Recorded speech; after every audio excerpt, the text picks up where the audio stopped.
Shalom sahabat cinta Alkitab, kita akan belajar memahami seluruh kitab dalam Alkitab kita. Dari 66 kitab, saat ini kita akan belajar yaitu kitab yang ke-6, yaitu kitab Yosua. Mari dengan semangat kita terus belajar kebenaran firman Allah. Kitab Yosua, penulis. Kitab Yosua tidak secara khusus mencantumkan nama penulisnya. Kemungkinan besar penulisnya adalah Yosua bin Nun, penerus Musa sebagai pemimpin Israel. Penulisan bagian akhir kitab ini dilanjutkan setidaknya oleh satu penulis lain setelah kematian Yosua. Ada kemungkinan bagian tertentu yang diubah atau digabungkan setelah kematian Yosua. Tanggal penulisan. Kitab Yosua kemungkinan besar ditulis pada kurun waktu antara tahun 1400 sampai 1370 sebelum Masehi. Tujuan penulisan. Kitab Yosua memberi kita ringkasan mengenai aksi militer yang dilakukan bangsa Israel untuk menaklukkan tanah yang dijanjikan Allah. Setelah keluar dari Mesir dan diikuti oleh pengembaraan di padang belantara selama 40 tahun, bangsa Israel berada di ambang pintu tanah perjanjian, siap menaklukkan penduduk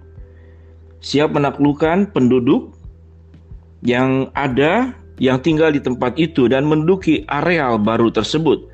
Ringkasan yang diberikan telah diperpendek, tidak hanya menurut tanah yang ditaklukkan, tetapi juga mengenai cara pembagiannya kepada setiap suku.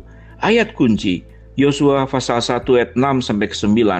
Kuatkanlah dan teguhkanlah hatimu, sebab engkaulah yang akan memimpin bangsa ini, memiliki negeri yang kujanjikan dengan bersumpah kepada nenek moyang mereka untuk diberikan kepada mereka.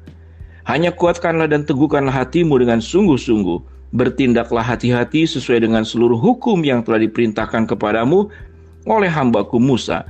Janganlah menyimpang ke kanan atau ke kiri, supaya engkau beruntung kemanapun engkau pergi. Janganlah engkau lupa memperkatakan kitab Taurat ini, tetapi renungkanlah itu siang dan malam, supaya engkau bertindak hati-hati sesuai dengan segala yang tertulis di dalamnya. Sebab dengan demikian perjalananmu akan berhasil dan engkau akan beruntung. Bukankah telah kuperintahkan kepadamu, kuatkanlah dan teguhkanlah hatimu, janganlah kecut dan tawar hati. Sebab Tuhan Allahmu menyertai engkau kemanapun kau pergi. Yosua 24 ayat 14-15. Oleh sebab itu, takutlah akan Tuhan dan beribadah kepadanya dengan tulus ikhlas dan setia. Jauhkanlah Allah yang kepadanya nenek moyangmu telah beribadah di seberang sungai Efrat dan di Mesir, dan beribadahlah kepada Tuhan. Tetapi jika kamu anggap tidak baik untuk beribadah kepada Tuhan, pilihlah pada hari ini kepada siapa kamu akan beribadah, Allah yang kepadanya nenek moyangmu beribadah di seberang sungai Efrat, atau Allah orang Amori yang negerinya kamu diami ini. Tetapi aku dan seisi rumahku, kami akan beribadah kepada Tuhan. Rangkuman. Kitab Yosua melanjutkan kisah mengenai bangsa Israel setelah mereka keluar dari Mesir. Kitab ini mencatat peristiwa sejarah selama 20 tahun di bawah kepemimpinan Yosua atas bangsa yang dipercayakan Musa kepadanya pada akhir kitab Ulangan.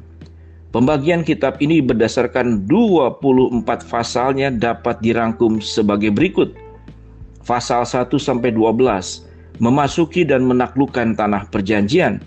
Pasal 13-22, 22, instruksi dalam pembagian tanah perjanjian.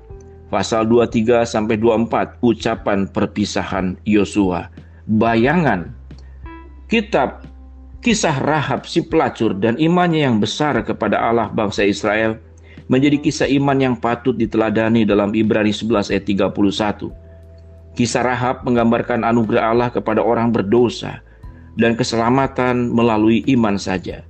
Selebihnya keberadaannya dalam garis keturunan Sang Mesias merupakan rahmat Allah. Matius 1 ayat 15. Ritual ibadah yang digambarkan dalam kitab Yosua pasal 5 telah digenapi secara sempurna dalam perjanjian baru, ayat yang pertama sampai ke-9, mengisahkan perintah Allah kepada bangsa Israel yang dilahirkan selama pengembaraan di padang gurun supaya mereka disunat sebelum mereka memasuki tanah perjanjian. Dengan cara itu, Allah akan menghapuskan celak Mesir dari mereka, yang berarti ia akan menghapuskan semua dosa dari kehidupan mereka sebelumnya. Kolose pasal 2 10-12 menggambarkan hati orang percaya telah disunatkan melalui Kristus. yang melalui diri Kristus manusia telah menanggalkan natur dosa dari kehidupan sebelum mengenal Kristus. Allah mendirikan kota-kota perlindungan bagi mereka yang tidak sengaja membunuh seseorang, supaya mereka bisa hidup tanpa perlu khawatir mengenai pembalasan dendam. Kristus merupakan perlindungan kita di mana seseorang bisa beroleh dorongan yang kuat untuk menjangkau pengharapan yang terletak di depan kita. Ibrani 6 ayat 18. Di dalam kitab Yosua kita juga menemukan tema beristirahat. Bangsa Israel setelah mengembara di padang belantara selama 40 tahun, akhirnya masuk ke dalam peristirahat yang telah Allah sediakan bagi mereka di tanah Kanaan. Penulis Ibrani menggunakan kisah pengembaraan tersebut sebagai himbauan supaya ketidakpercayaan kita tidak menjadi halangan dalam mencapai istirahat yang disediakan Allah bagi kita melalui diri Kristus. Ibrani 3 ayat 7-12. Praktek. Salah satu ayat kunci dalam kitab Yosua bisa ditemukan di pasal 1 ayat 8.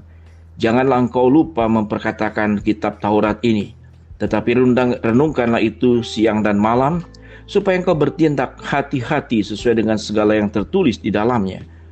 Perjanjian lama penuh dengan kisah di mana manusia telah lupa dengan Allah dan firman-Nya, dan sebagai akibatnya harus menderita sengsara.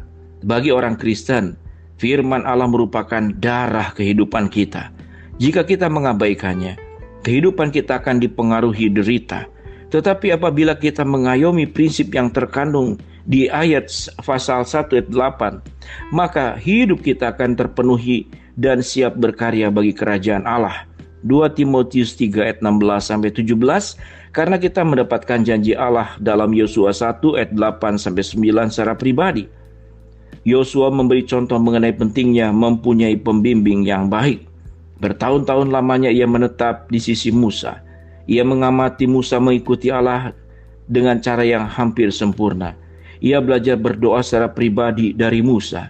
Ia belajar cara mentaati Allah melalui teladan Musa. Yosua juga mengamati hal negatif yang mengakibatkan Musa tidak bisa masuk ke dalam tanah perjanjian.